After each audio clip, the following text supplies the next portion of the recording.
It's kDrama FANatics here, and welcome back to my channel.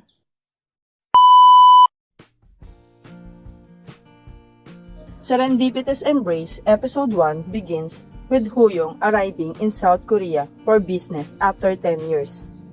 When he arrives, he checks into a cafe to meet a girl. A familiar figure appears in front of him and introduces herself as Hongju. She thinks he is her blind date.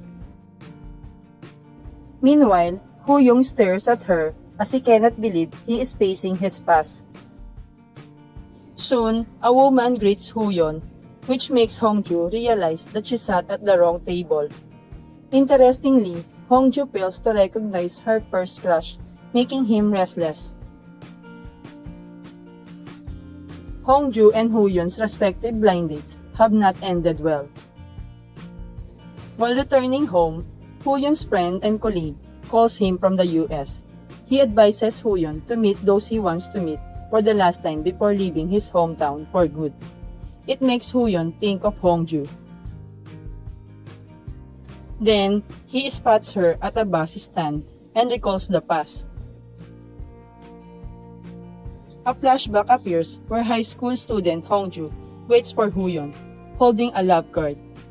The schoolmates surrounding the two begin to cheer for the fair. As they look around awkwardly, she asks if he will not take the envelope. After he hesitantly takes it, she asks him to respond to the letter. The flashback ends. If their first encounter after a decade seems like a coincidence, Hu-Yeong sees her again. He finally gets out of his car and approaches Hongju, who is buying a snack from a street vendor. Hu-Yeong approaches Hongju at the street food stall.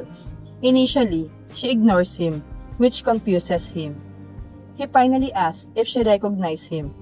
In response, Hongju casually says, "I do. You are Kang Hu-Yeong." Slightly irritated, he complains to her why she did not acknowledge him. She looks unbothered and answers, "Do I have to?" Hu-Yeong seems surprised and says they have not seen each other for 10 years. After they bicker for some time, Hongju gets his number so that she can help him reconnect with their schoolmates.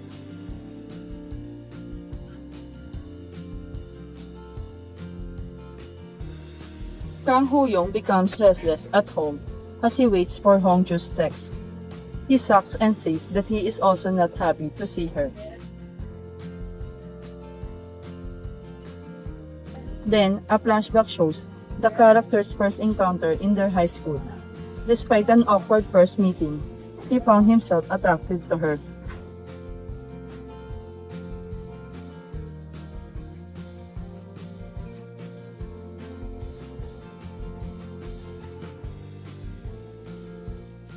The first high school flashback seemed as if Hu-Yeong was Hongju's first love.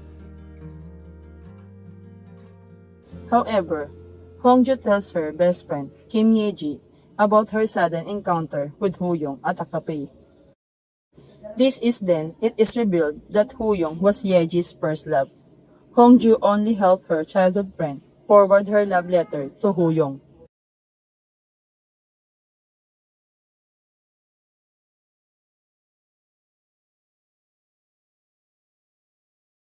Coming back to the present, it becomes evident that Hongju is, instead, Hu-Yeong's first love.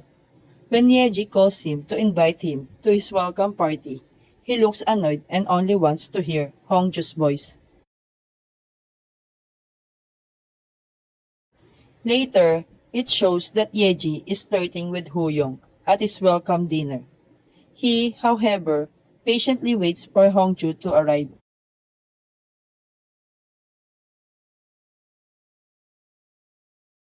Meanwhile, the latter attends a party where she sees her favorite novel writer, Bang Joon-ho. She tries to avoid meeting him, but Joon-ho spots her and approaches her. It seems they know each other but have a past. Later, drunk Hongju arrives at Hu-Yeong's welcome dinner. He does not say anything and only observes her adorable drunk behavior.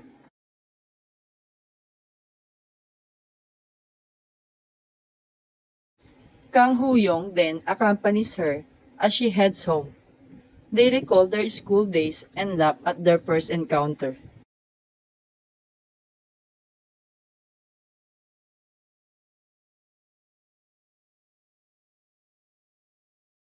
The first episode ends with a heart-flattering moment where Hu-Yeong hints at his feelings for her.